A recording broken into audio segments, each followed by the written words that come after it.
Hi and welcome to Barlow Guitar. This is a very short video, only because I was asked quite a few times, or I have been asked quite a few times over the past few months or so, or a year, about the Remote One, which you can see behind me here, how you actually get it back to its factory default settings.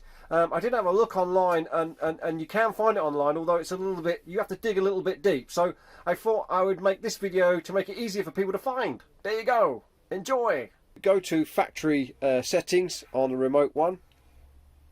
Basically how it comes out of the box. All you have to do is to disconnect this cable here. This is the cable that connects the Remote One to the Amp One via the foot switch, which is the last input jack here to here.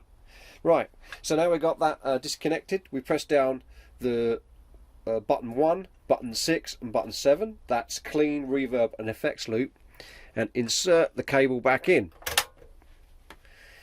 We wait for a few seconds, then we release, and we have factory settings.